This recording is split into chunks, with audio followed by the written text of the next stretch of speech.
How's it going, doggy people? I hope you all are doing well. Today we're looking at a video from Robert Cabral, teaching a dog to come when called every time, talking about dog training made easy. So as with everything, we're using this under the Fair Use Act for education, criticism purposes. He's not going to do Come nothing, here. Josie. Come. So we have this dog running around. Step. No. Looks like he has a 10-foot leash he's dragging behind him. He's in what looks like to be a fenced-in dog park. Or maybe not. Maybe this is just a little fence over here. I don't know. If it's not a fenced-in dog park, then this is pretty dangerous. But he's running around. Looks like he's having a good time, and he's working on calling him back to him. Red, come. Okay, so there just happens to be a little fence over here. I don't know this is a fenced-in area, which is all the more dangerous. His dog is running circles around him, having a good time, and doesn't seem to understand, in this environment, what C-O-M-E means. So every time he says it, with his dog not coming to him, he's reinforcing that that word means nothing. Hey, Tried a couple times to step on the lead. come here. Good. No. No. Okay, so when the dog stops, we heard somebody say good, or it sounded like Robert said good, because he was looking at him. And this guy, I'm assuming, I mean, I could be wrong entirely, but it sounds like he said no. So he doesn't even understand the simplest form of reinforcement. The dog stopped, looked at him, instead of saying, yes, good, and then backing away and getting down, crouching down and being more exciting, he said no. So the dog says, oh, okay, I shouldn't look at you, so I'm going to run away. So that's a mistake. In today's session, I want to work I mean, not the end of the world, you can still learn from it, but... on the recall for Will and Red. He had a little bit of an issue in another session we did. Very good. So today we're going to touch up on it. We're going to get Will That's it. and Red to really dial into their connection and make the That's a good boy. recall a motivational recall. And So what he's talking about in his actions, I say this a lot about a lot of trainers, is that what they say and what they do are different. He's talking about having a motivational recall, but we just saw him step on the leash. and Red to really dial into their connection and make Talking about a connection. This is not much of a connection. This is stepping on your dog's leash, letting them get to the end. They hit it, they clothesline themselves, they correct themselves. Really, you're correcting them. And they say, ouch, I don't want to do that again, so I better come back to my person. That's not a connection other than a physical connection with the leash and the dog. That's not really motivation unless you find motivation to avoid correction. So again, everything he says and then what he does is a little bit different. recall, a motivational recall, and something that's fun because you can save your dog's life. I don't think that's really fun. The dog's not going to find that fun. You can teach your dog a very fun game that recall is fun and that they come back every time they get something really good. For me, 9 out of 10 times when I'm first training, 10 out of 10 times, every single time I work with my dog with the recall, because it's a life-saving cue, like you mentioned, I want my dog to have a very high-value reward. For the dog, it depends. The dog will let you know what the high-value reward is. So whether it's food, whether it's a toy or a ball, whether it's freedom to go chase something or whatever it may be, the dog decides. For any dog, food is going to be a very high motivation, but it depends on what kind of food you're using, what time of day, this and that. So either way, the dog gets to decide what is their A+ motivation reinforcer. And then over time, if we have a real life instance where the dog gets away, then we can, if we don't have that reward with us because we used it, 10 out of 10 times or 9 out of 10 times when practicing and the dog is reliable, the one time they get away that we're not ready and we don't have a treat, they will come back anticipating something really good, which is what we want. pressure on the leash at all. Red, come.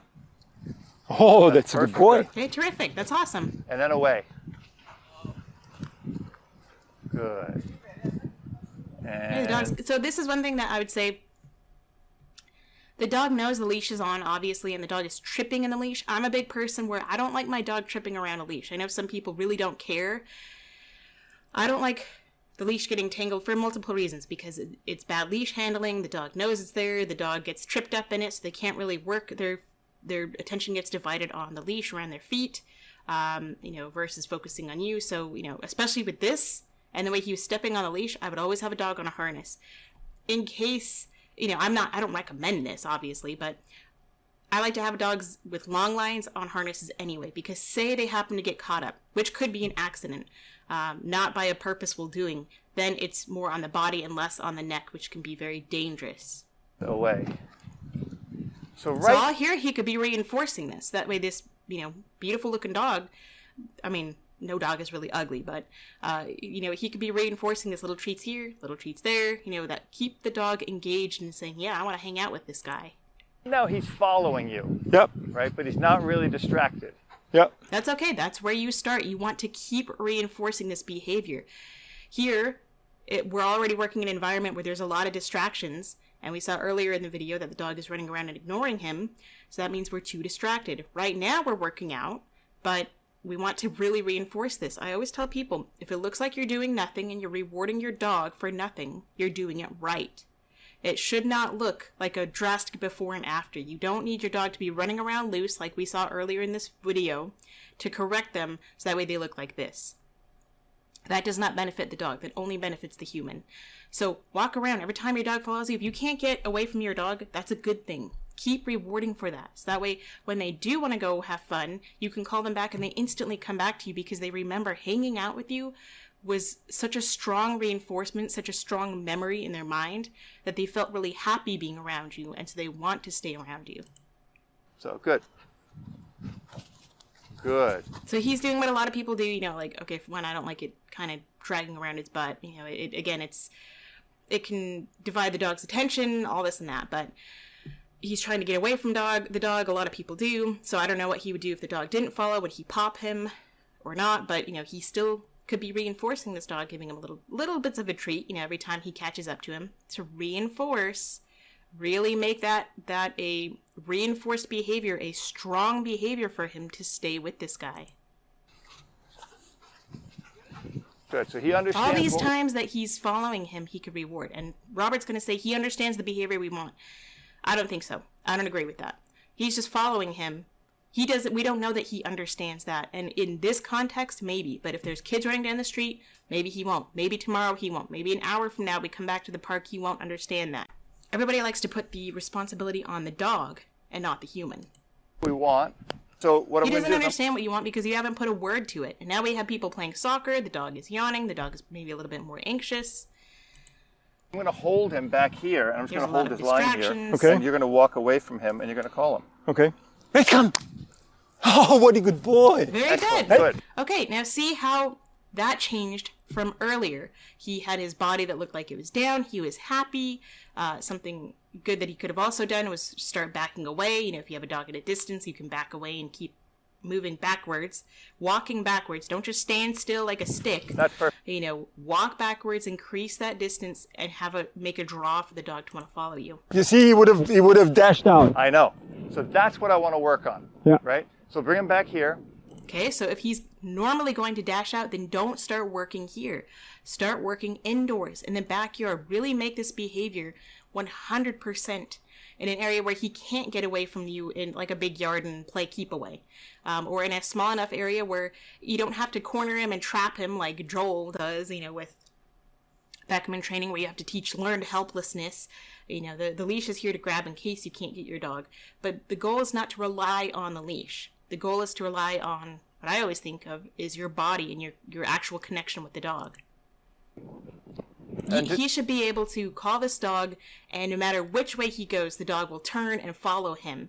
That's, to me, would show an appropriate understanding of the behavior, and the dog is really motivated that he wants the person not to go past the person because he sees a squirrel or other distractions. So to get that, again, you practice in the yard, you practice in the house, and you build up those distractions. Here, since we already saw that running around, I think there's already too many distractions. To prevent that, he's always going to come close to you, Colin. Right. Good. Okay, so he called him away because there was another dog there. Okay, very good. This guy's not even aware of other people's spatial preferences. So that's something that maybe you might work on more than just the recall. This guy doesn't seem to really even understand being polite and giving other animals space, but yet he wants a good recall. So that's something that, everybody has different priorities. And all I'm going to do is I'm going to put a couple knots in the end of this here. Okay. Right?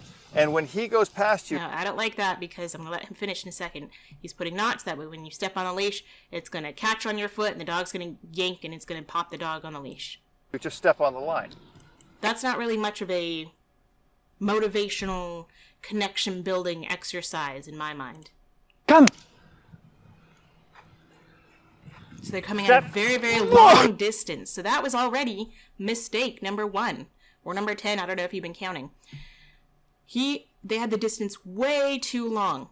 And they put the knots because they expect the dog to make a mistake. The dog's not making a mistake. They're working too fast. If you have to plan ahead to correct your dog because they might make a mistake, you're working too fast.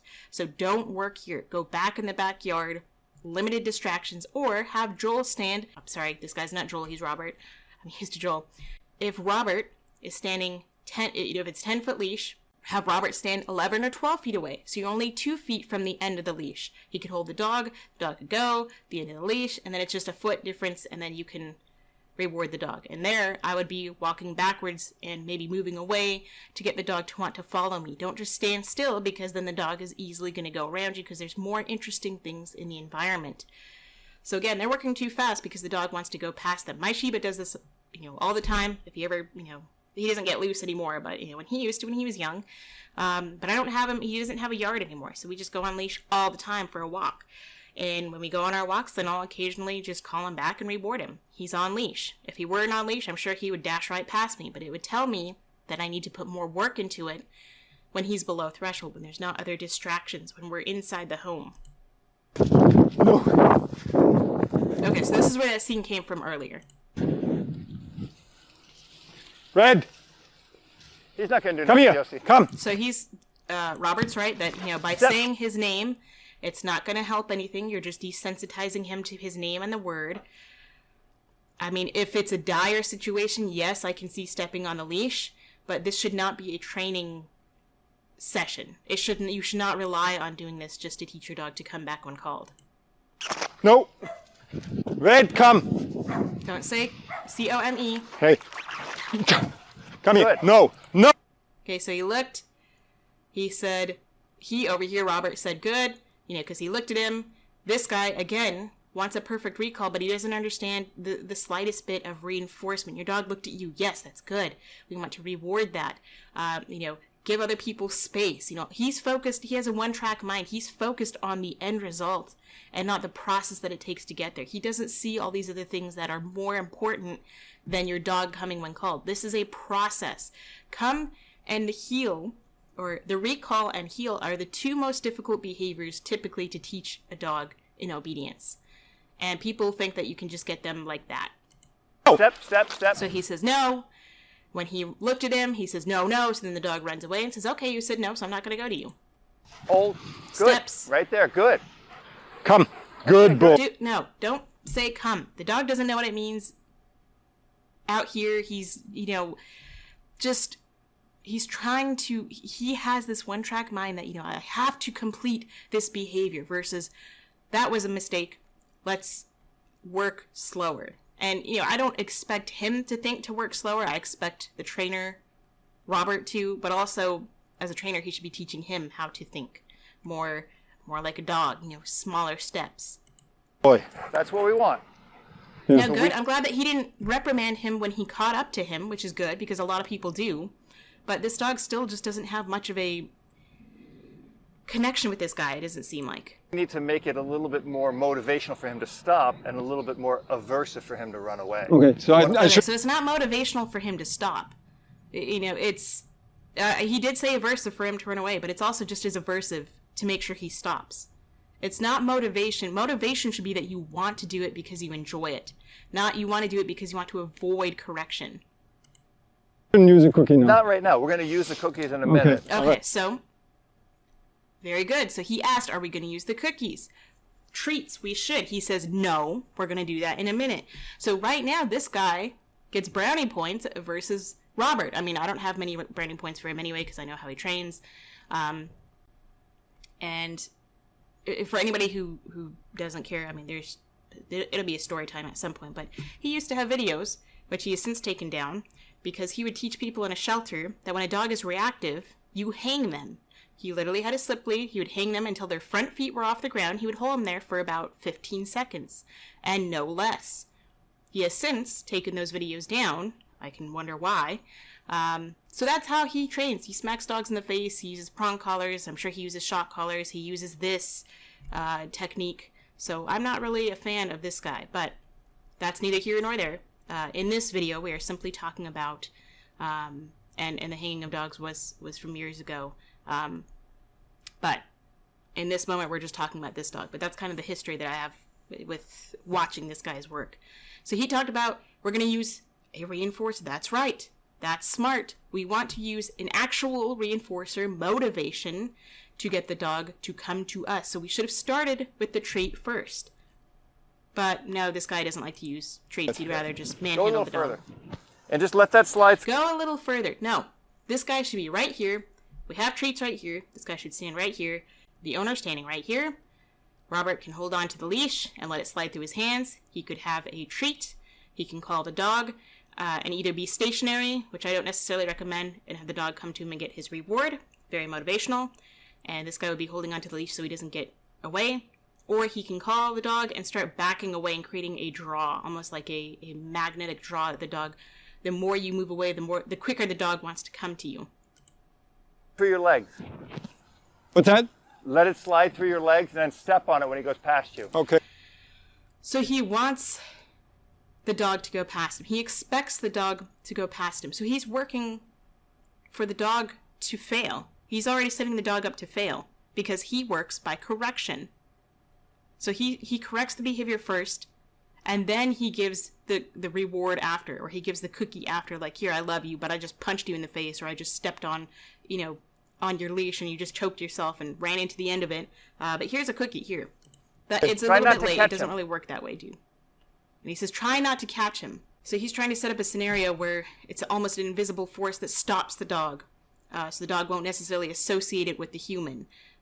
He doesn't want him to try to catch him. He just wants this dog to full on run by. When you run by, that's the wrong answer. We're going to step on this leash and you're going to get, a harsh correction. Anytime. Red, come! Okay, so he's excited,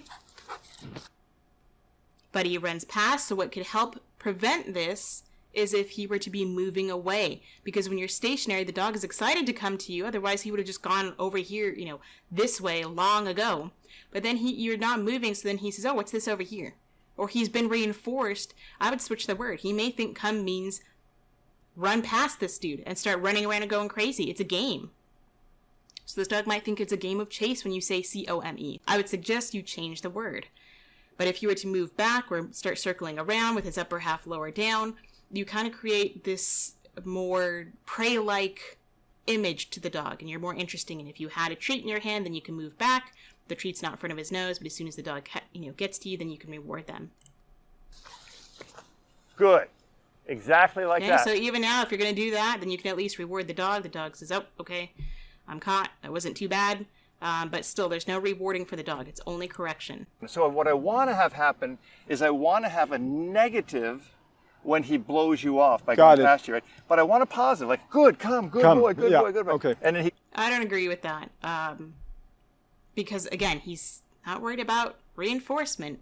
He wants to correct this dog because he thinks the dog needs a correction. This tells me he doesn't actually know, or he's not actually versed in up-to-date psychology and education, in that just because he's trained so many thousands of dogs, whatever he may claim, I don't know what his claims are, just because he has so many years of experience doesn't mean anything.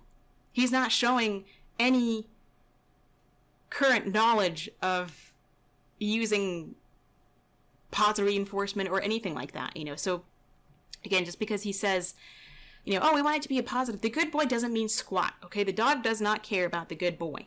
It only cares about that because the other option is to get yanked on a leash. So, when you're in an abusive relationship, if, you're beat up all the time by your, spouse or whatever, and the only time you ever find love is when they're not beating you, then yeah, those are gonna be your standards. So he wants it to be a negative. He's setting the dog up for failure, saying when you blow me off, you get yanked on the leash.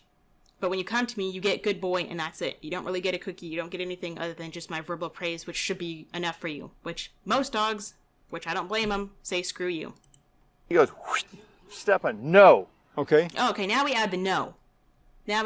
Instead of, how about I don't work you in an overly stimulated environment, kids playing football and soccer and all this over here. How about we work in the house to work on the recall? How about we work in the yard? And we don't let the dog start from 35 feet away from me to where we know they're going to run past me? How about we set the dog up for success? Boom, come. Already way too far. Oh my god. Like, the fact that this dog is coming in a straight line to him from way back here, it shows that this dog cares about his human. He wants to come to him, but then he gets distracted, or he's, when he gets there, he just hasn't been reinforced for staying with the person, because the person's staying still like a boring tree. Step. No. Ouch. No. Ouch. That's a good boy. Yeah, now you're a good boy. I just choked you. I just hit you on the leash and you slammed into your collar. I mean, yeah, it's a flat buckle collar. It still hurts. But I love you. And because he's a dog, because he's probably part shepherd, they're a lot easier to work with than a Shiba. A Shiba would say, screw you, dude. I'm not coming to you. F you. And I don't blame him at all. Good boy. Not bad at all. So that's and all that he really gets. shows you the power of one solid correction. He kind of had it. Then he had one bad mistake, like he ran around and everything. But when we stepped on that leash, you'll see he got it right after that correction. There was no more mistakes. Before the correction... No, that's not going to fix this forever. This dog is not going to come every time because of this one correction. I guarantee you that. I guarantee that. And this is not a strong recall. This is just as messed up as Joel's, go get him program, whatever it's called, where you basically teach the dog learned helplessness. This is not what, in my opinion, a very good lesson at all in teaching your dog to come when called. That's just a good way to catch your dog if they get loose. I think it's just stupid, but we'll see what else he has to say. The dog was a little weak, and the dog was likely to make a mistake. He's a high-drive dog. He's a really nice dog. He doesn't show to be a high-drive dog. I have not seen that.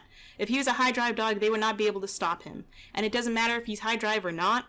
It doesn't mean that he needs to make a mistake because the humans are too ignorant or too lazy or too busy to take the time it takes to teach the dog in a way where we're showing respect to the dog. The dog does not deserve to fail like this and be corrected while this stupid human is just sitting here twiddling our thumbs, getting paid to correct a dog, and we didn't even see any mention of cookies. He's like, yeah, we'll do that in a minute, meaning no, we're not going to use any treats. We're not going to use, because God forbid we actually reward the dog with anything they actually care about. I like to train because he's intense, he's strong, and of course he likes to train dogs that don't squeal and don't shut down because it doesn't look as bad. It looks better because they don't care as much. I mean, there's some dogs that, dogs can handle some corrections, but he's not going to look happy. And I say that because when he was young and some stupid trainers just like this guy were trying to show him who's boss, Adonis showed stress, but he didn't necessarily shut down. He would fight back. He would start nipping back at the trainers. Determined. He's not an easy dog. He's not a soft dog. He looks like a very easy dog.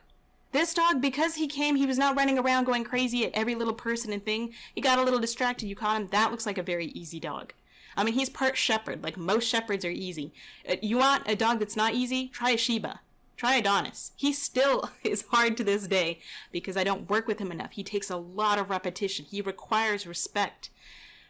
This dog seems perfectly fine. They seem soft. They seem very like a great dog, and he just doesn't know what he's doing, and he's trying to say this that way. It seems like he really made progress when I bet this guy is still having trouble with this dog to this day.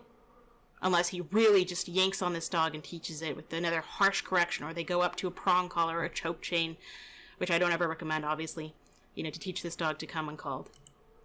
He's a hard dog. He's not a hard dog. That dog needs a clear picture of what we want, what we're going to give him. No, so he's putting labels on this dog so he can excuse the fact that he's using aversive, cruel, unnecessary methods. He would say this to any dog he works with, unless they are blatantly just pissing themselves in fear or soiling themselves, like the Shiba in Randy, in the Randy video. And that's a pretty tough little dog. He's giving this dog labels, so it's okay to excuse his bad training method. As a reward, but also what we're going to give him as a correction to help him learn exactly what we want him to learn. No, he doesn't need to take corrections to learn what you want him to learn. You need to correct yourself, and it doesn't have to be negative. God forbid human actually takes any criticism. You need to learn how to teach the dog through his language, not through corrections, not through acting like it's a mother's bite, not like anything like that. Work with him the way humans with advanced knowledge and education and science know how to communicate with dogs. I mean, use a treat. What's so hard about using a little piece of chicken? God forbid, your dog follows you around for 20 minutes just for that hope, that one little tiny piece of chicken that they'll get. They hope that they'll get that one little tiny piece of chicken. Is that really so bad? I don't mind it. Because, let me tell you something. I know my dog does not care to hang around me all the time. Like, yeah, he likes to be around me, but I know my dog does not come to me because he just because he loves me. He comes to me when I call him away from something because I have something better for him, and it's not just my presence. Yes, we love each other. I don't care if anybody says that dogs can't love, whatever. Let me be a stupid human and think that, okay? We have a connection. This guy and his dog have a connection. This dog and him, no connection. I think him and his own dogs don't have a connection. That's just my opinion. So we're going to go ahead and end the video here. This is just my opinion. This is, what I see. Just talking about from the dog's point of view, from a trainer's point of view.